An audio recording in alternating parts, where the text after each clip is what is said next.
ஆண்டவரும் இரட்சகருமாகிய இயேசு கிறிஸ்துவின் நாமத்தில் கூடி வந்திருக்கிற உங்கள் அனைவருக்கும் என்னுடைய அன்பான வாழ்த்துக்கள்.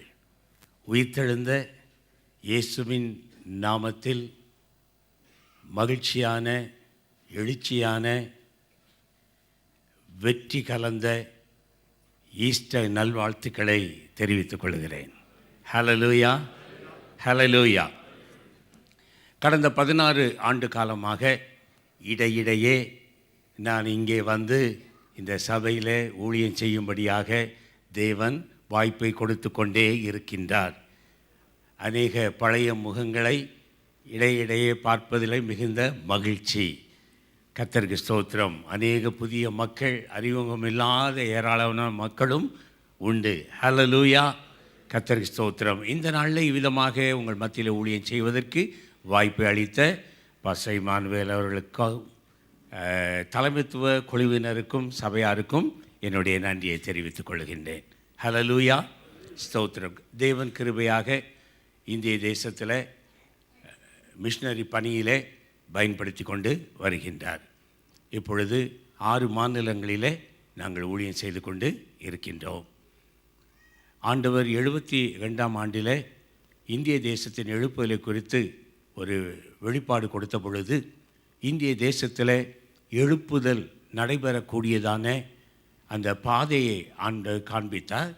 அது இந்தியாவினுடைய கிழக்கு கடற்கரை பகுதியும் வடகிழக்கு பகுதியும் என்று சொல்லி ஆண்டவர் காண்பித்தார். 41 ஆண்டு காலமாக அந்த தரிசனத்தை வைத்து ஜெபித்து அதனுடைய அடிப்படையில் ஊழியம் செய்து கொண்டு இருக்கின்றேன். ஆண்டவரும் அந்த வெளிப்பாட்டின்படியே ஊழியத்தில் ஈடுபடுவதற்கு வாய்ப்புகளை உண்டாக்கி கொண்டிருக்கிறார். அதனால் ஊழியம் இந்தியா முழுவதும் செய்ய வேண்டும் என்ற ஒரு நோக்கம் இருந்தாலும், இந்தியா முழுவதுக்குமாக ஜெபித்தாலும், சபைகளை ஸ்தாபிக்கும் இந்த மிஷனரி ஊழியத்தை ஆண்டவர் இந்த கிழக்கு பகுதியில் தான் கொடுத்து கொண்டிருக்கிறார். தமிழகத்தில் முதலாவதாக ஆரம்பித்தேன். அதுக்கு பின்பாக கர்நாடகாவுக்கு போகும்படியாக சொன்னார். அது தேவையுள்ள பகுதி தென்னகத்தில். ஒரிசாவுக்கு வழி திறந்தார். இந்த எழுப்புதலில் ஒரிசா மிக முக்கியமான ஒரு மையம். அதற்கு பின்பாக பாண்டிச்சேரியில், அந்த ஆந்திராவில் சபைகள் ஸ்தாபிப்பதற்கு உள்ள ஊழியத்தில் உபயோகப்படுத்தவில்லை. ஆனால் இந்த கிழக்கு கடற்கரை பகுதியில் உள்ள அநேக மாவட்டங்களிலே சபைகளிலே எழுப்புதல் உண்டாகும்படியாக, ஜெபம் உண்டாகும்படியாக அவ்விதமாக கடந்த 20 ஆண்டுகளுக்கு மேலாக அந்த பகுதியிலே கர்த்தர் பயன்படுத்தி கொண்டு இருக்கின்றார். 2 ஆண்டுகளுக்கு முன்பாக வடகிழக்கு பகுதியிலே அசாமில் ஊழியத்தை தொடங்கும்படியாக தேவன் உதவி செய்திருக்கின்றார். நாகாலாந்து பார்டர் வரைக்கும் போகும்படியாக செய்திருக்கின்றார். இவ்விதமாக இந்த ஜூன் மாதத்தில் ஒரிசாவுக்கும் அஸ்ஸாமுக்கும் நான் செல்லுகின்றேன். வெஸ்ட் பெங்காலில் காரக்பூர் பகுதியில் ஒரு ஊழியத்தை தொடங்குவதற்கு உள்ள ஒரு வாய்ப்பு உண்டாயிருக்கிறது. ஆகையினால் அஸ்ஸாம் போய் திரும்பி வரும்பொழுது அங்கு சென்று அந்த காரியங்களை பார்க்கும்படியாக இருக்கின்றேன். தொடர்ந்து நீங்கள் ஜெபித்து கொள்ளும்படியாக அன்போடு கேட்டுக்கொள்கின்றேன். ஹல்லேலூயா, பிரைஸ் தி லார்ட். வெளிநாடு ஊழியங்களிலே தாய்லாந்தில் கடந்த 1 வருஷமாக அனுப்பப்பட்ட மிஷனரி அங்கு உள்ள மொழியை கற்றுக்கொண்டு, அங்கு ஆங்கிலம் யாருக்கும் தெரியாது, அந்த பகுதியில் லோக்கல் மொழி தெரிந்தால் தான் அது அங்கே ஊழியம் செய்ய முடியும். ஆகையினால் அது மாத்திரமல்ல, அங்கே நீண்ட நாட்கள் விசா வேண்டுமென்றால் ஸ்டூடெண்ட்டாக போனால் தான் முடியும். ஆகையினால் அங்கே உள்ளதான தாய்மொழியை கற்றுக்கொள்வதற்கு, தாய்மொழினா மதர் டங்கை சொல்லலை, அந்த தாய்லாந்து மொழி கற்றுக்கொள்வதற்கு அங்கே உள்ளதான பள்ளியிலே அவர் சேர்ந்து, அதுக்கு அதிகமான பணம், அங்கே ஏழை நாடாக இருந்தாலும் அங்கே அதிகமான செலவு, விலை வாசி எல்லாமே அதிக உயர்வு. அங்கே அவர் தங்கி இப்பொழுது புருஷனும் மனைவியும் படித்து கொண்டு இருக்கின்றார்கள். தொடர்ந்து ஊழியத்தையும் செய்து கொண்டிருக்கின்றார்கள். மேற்கு பகுதியில் வட ஆப்பிரிக்காவில் லைபீரியா என்றதான ஏழ்மை நாடில் அங்கு ஒரு ஆர்ஃபனேஜும் 2 சின்ன ஸ்கூலு 2 சபைகள் அங்கே உள்ளதான அந்த நீக்ரோ மக்களை வைத்து செய்து கொண்டிருக்கின்றோம். அந்த ஊழியத்துக்காகவும் ஜெபித்துக் கொள்ளுங்கள். Amen. Hallelujah. Praise the Lord. இன்றைக்கு உயிர்த்தெழுந்த நாள். ஆமென். உலகமெங்கும் இன்றைக்கு ஈஸ்டர் பண்டிகையை கொண்டாடி கொண்டு இருக்கக்கூடிய நாள். வெள்ளிக்கிழமை பாடுகள் உள்ள ஒரு நாள். தி டே ஆஃப் சஃபரிங். இயேசு பட்ட பாடுகளை அன்றைக்கு நாம் தியானித்தோம். பாடுகள் உள்ள நாள். நேற்று ஏமாற்றமும் தோல்வியும் பயமும் திகிலும் உள்ள நாள். சனிக்கிழமை ஒன்றுமே நடக்கலை. அறையை பூட்டி கொண்டு அப்போஸ்தலர்கள் அங்கே அழுது கொண்டிருந்தார்கள், பயந்து கொண்டு இருந்தார்கள். No activity at all. எந்த விதமான காரியமும் நடக்கலை. இயேசு மரித்து விட்டார், இனி என்ன செய்கிறது என்று தெரியாமல் திகைத்து கொண்டு தோல்வி மனப்பான்மையிலே துவண்டு போய் நம்பிக்கை இல்லாதவர்களாக சனிக்கிழமை இருந்தார்கள். The day of hopelessness, the day of defeated feelings. இப்படியாக சனிக்கிழமை. ஞாயிற்றுக்கிழமை அதிகாலையில் அதே பயம். ஆனால் கல்லறைக்கு போன பொழுது கல்லறையில் இயேசு இல்லை. அவர் இங்கே இல்லை. அவர் சொன்னபடி உயிர்த்தெழுந்தார். ஹல்லேலூயா, ஹல்லேலூயா. இவ்விதமாக பாடுகளின் நாளும் ஏமாற்றத்தின் நாளும் தோல்வியின் நாளும் திகைப்பின் நாளும் வெற்றியின் நாளாக 3வது நாள் மாறிற்று. That day is today. ஹல்லேலூயா. அந்த நாள் இந்த நாள். ஆகையினால அருமையானவர்களே, இந்த ஈஸ்டர் நாள் நமக்கு வெற்றியின் நாள். ஒருவேளை கடந்த நாட்களில் பாடுகள் வழியாக நீங்கள் வந்திருக்கலாம், வேதனையின் வழியாக வந்திருக்கலாம், வெட்கத்தின் வழியாக கடந்து போயிருக்கலாம், துக்கம் நிறைந்தவர்களாக வாழ்ந்திருக்கலாம், தோல்வி உள்ளவர்களாக இருந்திருக்கலாம், நம்பிக்கை இல்லாதவர்களாக இனி அவ்வளோதான் முடிஞ்சு, இனி எதிர்காலம் இல்லை, இனி ஒன்றும் நடக்காது, நீ அவ்வளவுதான் அப்படின்னு நினைத்து எல்லாம் முடிந்தது என்று நினைத்து நீங்கள் வந்து பயந்து கொண்டு இருந்திருக்கலாம். என்ன செய்வோம் என்று தெரியாமல் திகைத்து கொண்டு இருந்திருக்கலாம். ஆனால் உங்களுக்கெல்லாம் இன்றைக்கு ஒரு நற்செய்தி, இது ஜெயத்தின் நாள். ஹல்லேலூயா, ஹல்லேலூயா. 2 சீஷர்கள் எம்மாவூருக்கு போய் கொண்டு இருக்கும் பொழுது இயேசு அவர்களுக்கு தோன்றி அவர்களோடு பேசிக்கொண்டு ஒரு வழிபோக்கரை போல நடந்து கொண்டு போகிறார்.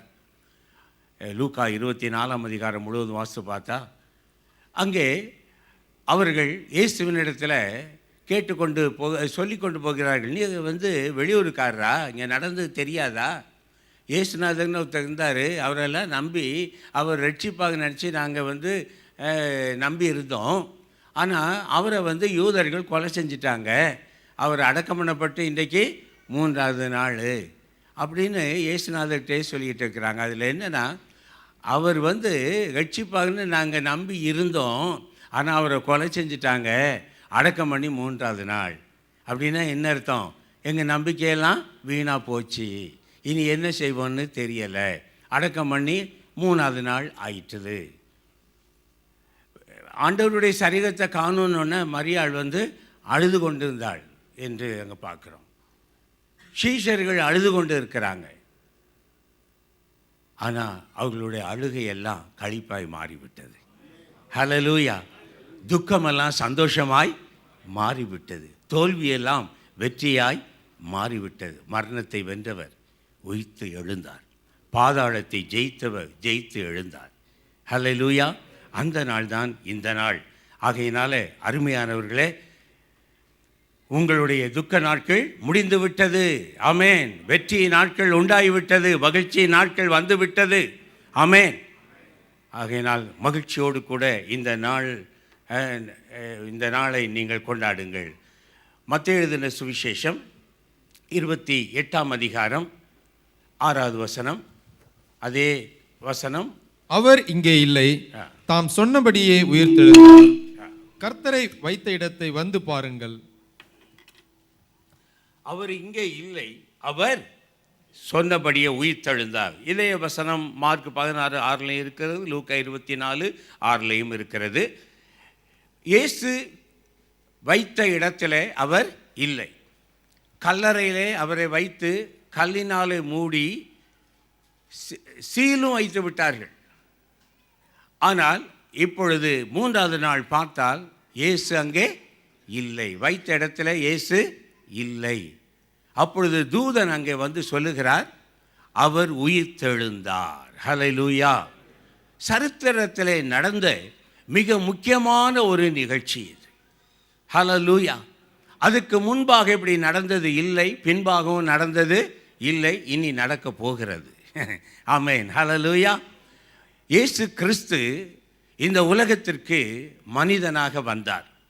அவர் தேவனாக இருந்தும் அவர் தேவனுடைய அந்த ரூபத்தையும் தன்மையையும் அந்த மேன்மையையும் அவர் எல்லாவற்றையும் துறந்துவிட்டு அடிமையின் ரூபத்தை எடுத்து மனுஷ சாயலாகி இந்த உலகத்துக்கு வந்து 33 ஆண்டுகள் இந்த மனுஷ சாயலிலே மனிதர்கள் மத்தியிலே ஒரு மனிதரை போல அவர் சஞ்சரித்து, ஆனால் மனிதரை போல பாவம் செய்யாமல் அவர் பரிசுத்தமாக வாழ்ந்து இறுதியாக பாவிகளுக்காக வேண்டி பாவமில்லாத அவர் சிலுவையிலே அறையப்பட்டு இரத்தம் சிந்தி அவர் மரித்தார்.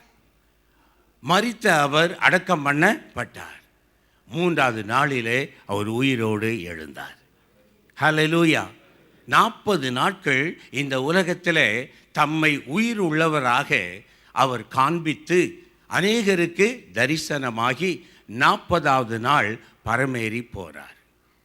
அவர் போகும்பொழுது சொல்லப்பட்டது, இயேசுவானவர் எவ்விதமாக எடுத்துக்கொள்ளப்பட்டாரோ அவ்விதமாக திரும்பி வருவார். போவதற்கு முன்பாகவும் இயேசு சொன்னார், நான் போவது நல்லது, நான் போய் ஒரு ஸ்தலத்தை உங்களுக்காக ஆயத்தமாக்குவேன்.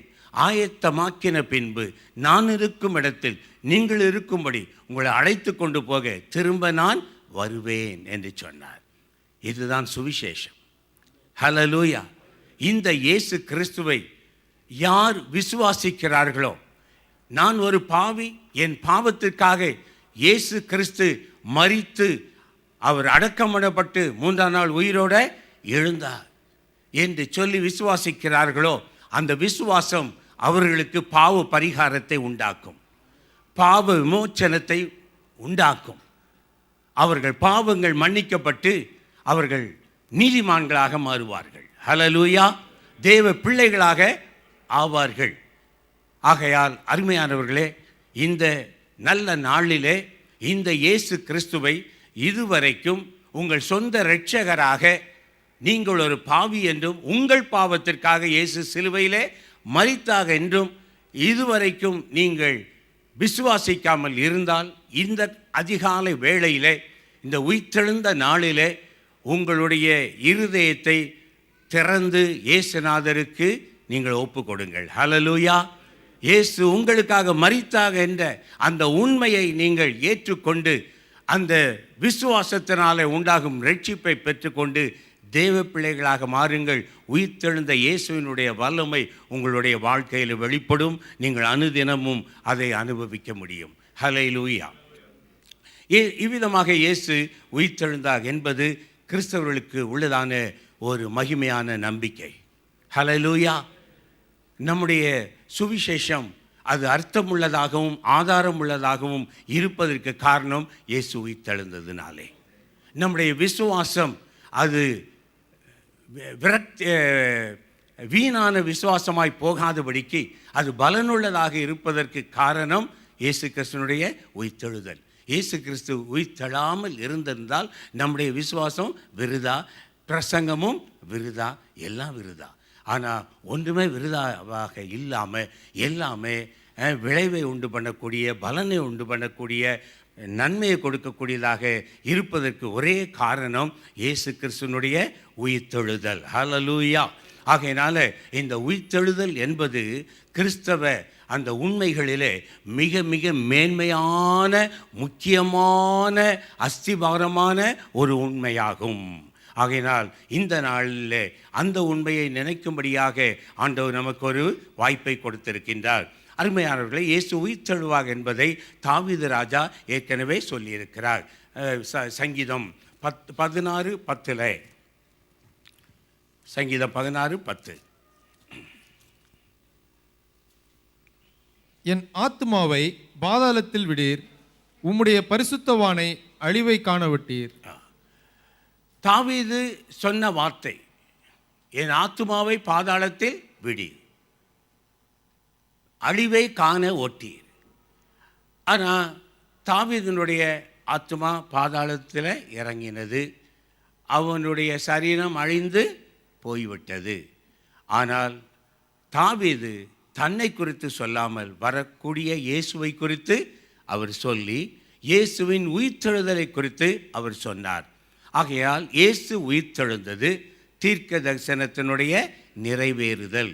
ஆகையினால் சபை தோன்றின பெந்தேகோஸ்தே நாளிலே பேதுரு பிரசங்கித்த பொழுது அவன் தன்னுடைய பிரசங்கத்தில் இந்த தாவீதினுடைய வாக்கியத்தை எடுத்துரைத்து தான் இயேசு உயிர்த்தெழுந்தது உண்மை என்றும் அது வேதத்தின்படி நடந்த ஒரு நிறைவேறுதல் என்பதையும் அங்கு விளக்கமாக சொன்னார். அப்போஸ்தலர் 2ஆம் அதிகாரத்தில் 24வது வசனத்திலிருந்து 36வது வசனம் வரைக்கும் நீங்கள் வாசித்தால் இந்த வசனத்தை வைத்தும் இன்னும் 110ஆம் சங்கீதம் முதல் வாக்கியத்தை வைத்தும் இயேசு உயிர்த்தெழுந்தது இந்த வசனத்தினுடைய ஆதாரத்தின் நிறைவேறுதல். ஹல்லேலூயா. ஆகையினால தற்செயலாக நடந்த ஒரு நிகழ்ச்சி அல்ல இது. தேவன் ஏற்கனவே தீர்க்க தரிசனமாக உரைத்த அந்த காரியத்தினுடைய நிறைவேறுதல். அது மாத்திரமல்ல, இயேசு இந்த உலகத்தில் இருக்கும் பொழுதே அவர் தான் உயிர்த்தெழுவேன் என்பதை தீர்க்க தரிசனமாக சொன்னார். மத்தேயு 16ஆம் அதிகாரம் 21வது வசனம். 16:21. அது முதல் இயேசு தாம் எருசலேமுக்கு போய் மூப்பராலும் பிரதான ஆசாரியராலும் வேதபாரகராலும் பல பாடுகள் பட்டு கொலை செய்யுண்டு 3ஆம் நாளில் எழுந்திருக்க வேண்டும் என்பதை தம்முடைய சீஷர்களுக்கு சொல்லத் தொடங்கினார். அப்போ கொஞ்சம் இறுதியான நாட்கள் வர வர அவர் தன்னுடைய இறுதி 3 நாட்களிலே நடைபெறக்கூடியதான காரியங்களை குறித்து சீஷர்களுக்கு சொல்லத் தொடங்கினார். எருசலேமுக்கு போய் பாடுபட்டு சிலுவையிலே மரித்து அடக்கம் பண்ணப்பட்டு 3ஆம் நாள் உயிரோடு எழுந்திருக்கிற காரியத்தை குறித்து அவர் சொல்லி இருக்கிறார். 17ஆம் அதிகாரம் 9வது வசனம். அவர்கள் மலையிலிருந்து இறங்குகிற போது இயேசு அவர்களை நோக்கி, மனுஷகுமாரன் மரித்தோரிலிருந்து எழுந்திருக்கும் வரைக்கும் இந்த தரிசனத்தை ஒருவருக்கும் சொல்ல வேண்டாம் என்று கட்டளையிட்டார். அப்போ மரித்தோரிலிருந்து எழுந்திருக்கும் வரைக்கும். 23வது வசனம்.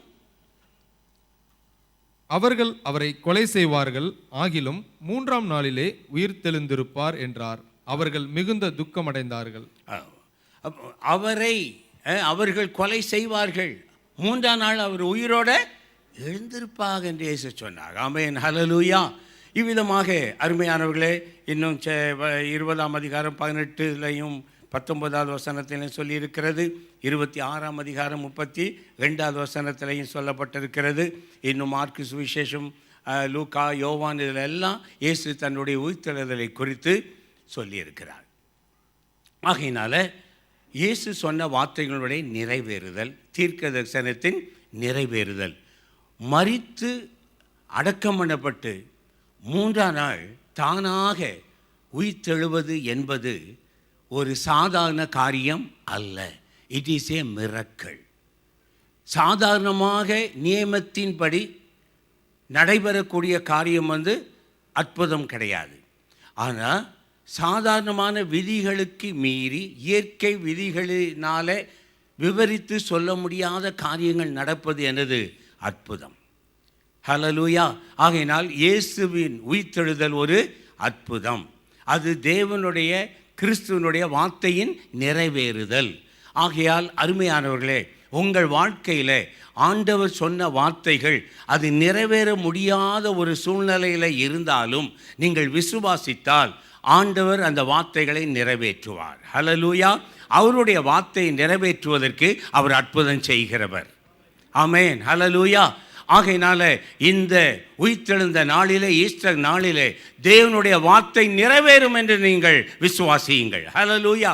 உங்கள் வாழ்க்கையிலே அவர் அற்புதம் செய்யக்கூடியவராக இருக்கிறார். அவருடைய பிறப்பு அற்புதம். அதனால்தான் விஞ்ஞானம் ஒத்துக்கொள்வதில்லை. ஏனென்றால் எப்படி கன்னிகை கர்ப்பவதி ஆக முடியும்? அது முடியாது. ஆனால் அதுதான் அற்புதம். ஹல்லேலூயா. ஏனென்றால் தேவனுடைய வார்த்தை சொன்னது, இதோ ஒரு கன்னிகை கர்ப்பவதியாகிய ஒரு குமாரனை பெறுவாள், அவருக்கு இம்மானுவேல் என்று பெயரிடுவார்கள். இயேசு பிறந்த பொழுது அந்த வேத வாக்கியம் நிறைவேறும்படி நடந்தது என்று மத்தேயு சொல்லுகிறார். ஆமென். ஹல்லேலூயா. ஆகையினால ஆண்டவர் சொன்ன வார்த்தை உங்கள் வாழ்க்கையில் நடப்பதற்கு அற்புதம். ஆமென். என்னுடைய 49 வருஷ கிறிஸ்தவ வாழ்க்கையில் ஏராளமான அற்புதங்கள் நடந்திருக்கிறது. அந்த அற்புதங்கள்லாம் ஆண்டவர் சொன்னது நிறைவேறுவதற்காக.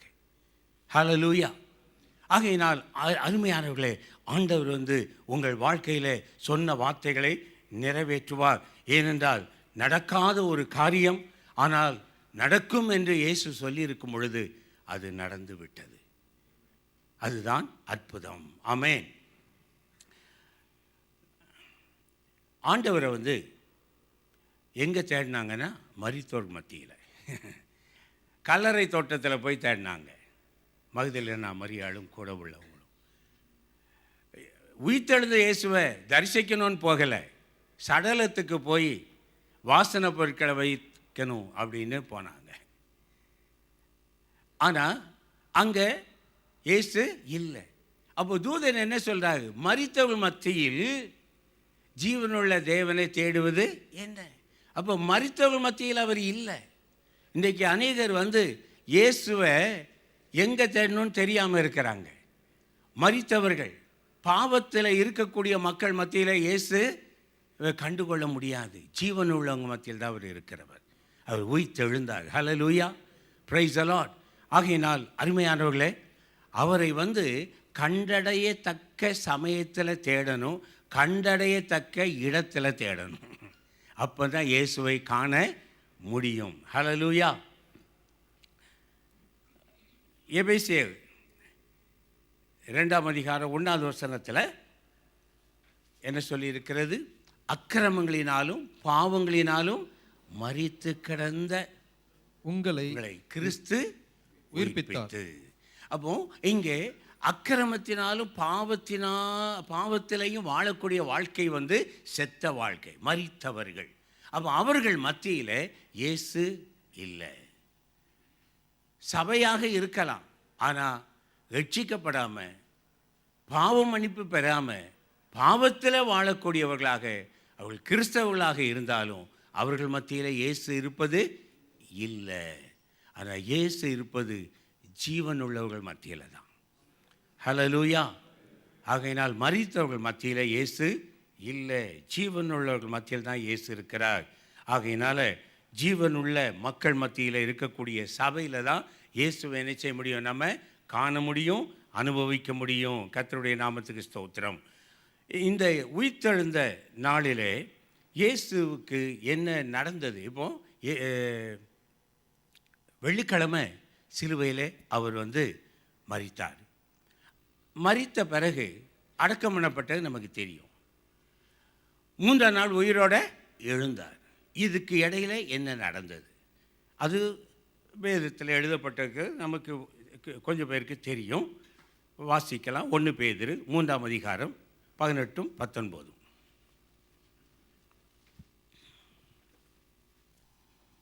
ஏனெனில் கிறிஸ்துவும் நம்மை தேவனிடத்தில் சேர்க்கும்படி அநீதியுள்ளவர்களுக்கு பதிலாக நீதியுள்ளவர்களாய் பாவங்களின் நிமித்தம் ஒரு தரம் பாடுபட்டார். அவர் மாம்சத்திலே கொலையுண்டு ஆவியிலே உயிர்ப்பிக்கப்பட்டார்.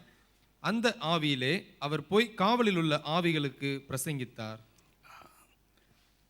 கிறிஸ்து ஒரு தரம் பாடுபட்டார் நம்முடைய பாவங்களின் நிமித்தம். அவர் மாம்சத்திலே கொலையுண்டு ஆவியிலே உயிர்ப்பிக்கப்பட்டார். மாம்சத்திலே கொலை உண்டு, சரீர பிரகாரமாக அவர் மரித்தார். மரித்த உடனே அவர் ஆவியிலே உயிர்ப்பிக்கப்பட்டாராம். அந்த ஆவி என்ன ஆகலை, அப்படியே அழிந்து போகலை. அந்த ஆவி உயிர்ப்பிக்கப்பட்டது. சரீரத்தில் அவர் செத்து போயிட்டார், மரித்து போயிட்டார், சரீரத்தை அடக்கம் பண்ணிட்டாங்க. ஆனால் ஆவியிலே அவர் உயிர்ப்பிக்கப்பட்டார். அந்த ஆவியில் அவர் பாதாளத்துக்கு போனார்னு சொல்லியிருக்கு. அந்த ஆவியில் அவர் பாதாளத்துக்கு போய் அங்கே என்ன செய்தாராம், காவலில் உள்ள ஆவிகளுக்கு பிரசங்கித்தார். இதுதான் இந்த உயிர்த்தெழுவதற்கு முன்பாக நடந்த காரியம். மரித்த பின்பாக உயிர்த்தெழுவதற்கு முன்பாக நடந்த காரியம். அப்போ அவர் பாதாளத்துக்கு இறங்கி போனார். அதை தான் அப்போஸ்தலனாகிய பவுல் சொல்லும்போது சொல்கிறாரு, வாசியுங்கள், எபேசியர் 4ஆம் அதிகாரம் 8வது வசனம். ஆதலால் அவர் உன்னதத்திற்கு ஏறி சிறைப்பட்டவர்களை சிறையாக்கி மனுஷர்களுக்கு வரங்களை அளித்தார் என்று சொல்லி இருக்கிறார்.